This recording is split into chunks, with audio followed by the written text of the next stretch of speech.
I find myself being amused and even fascinated by this character, Anthony Blinken. I've never really met Blinken, but every time I see him, the words that jump to mind are beta male. I mean, this guy is just your major beta. And even his statements are so preposterous that they make you wonder how an intelligent person can let such words come out of their mouth because of what it reveals about how they think. Now, here is Anthony Blinken commenting on the new Taliban government, noting that, number one, it's all male, and noting that, number two, it's got one guy on the FBI most wanted list. It's got a bunch of guys with long histories with Al-Qaeda, the worst terrorist groups. So here's how Anthony Blinken puts that. This is sort of, this takes euphemism to a new level. Quote, "It certainly does not meet the test of inclusivity." As if the Taliban are, you know what, we got to make sure we meet the test of inclusivity.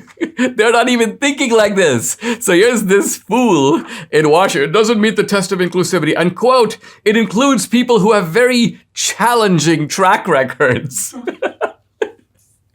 So it doesn't include major terrorists, FBI most wanted list. Yeah, we can look forward to more terrorist incidents. When's the next 9/11? None of that. Their track records are challenging. But he's up to the challenge, I take it. Now, as I was thinking about all this, I'm filled with a mixture of contempt and sadness and outrage. The sadness comes from the fact that there actually are young girls in Afghanistan who grew up after the Taliban. I mean, think about it. The Taliban was pushed out in 2001. You've got young girls who are 18 years old who have never known Taliban rule. These are girls who went to school, they got a normal education, or at least a normal education under Afghan conditions, but now suddenly they're going to have to live under not just an Islamic regime, but an Islamic regime that makes, Iran look like it's a liberal country. These are people far more ferocious in their imposition of Sharia law. And then I think to myself, I frequently see on social media the Taliban itself issuing statements. And they're issuing statements on Twitter. They're issuing statements through the various platforms. And I'm thinking to myself, wait a minute. Why are these guys allowed to do this? First of all, I'm not saying that there shouldn't be free speech. I'm applying the Twitter standard.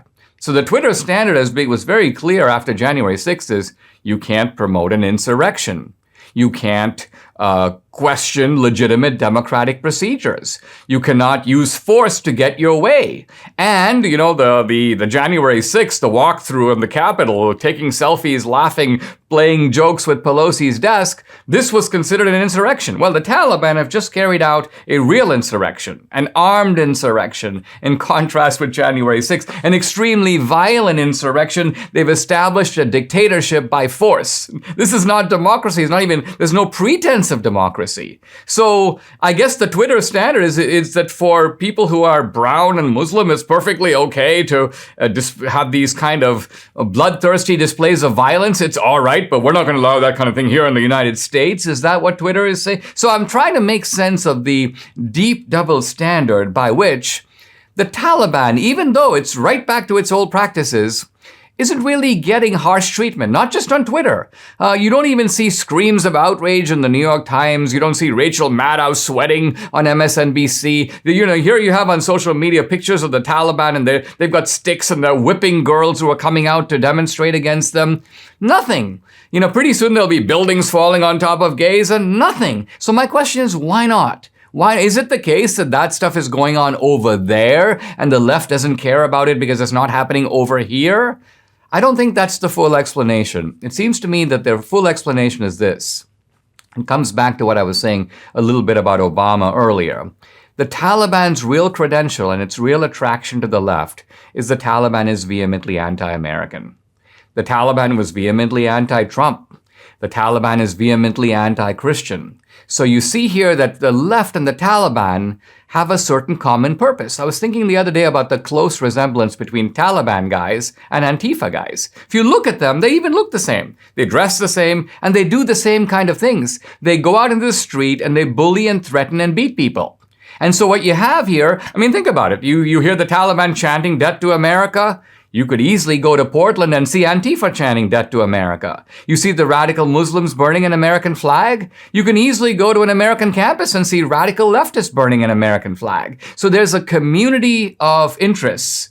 The enemy of my enemy is my friend, a kind of weird alliance between these radical Islamic regimes, even terrorists, around the world, and the democratic left in the United States.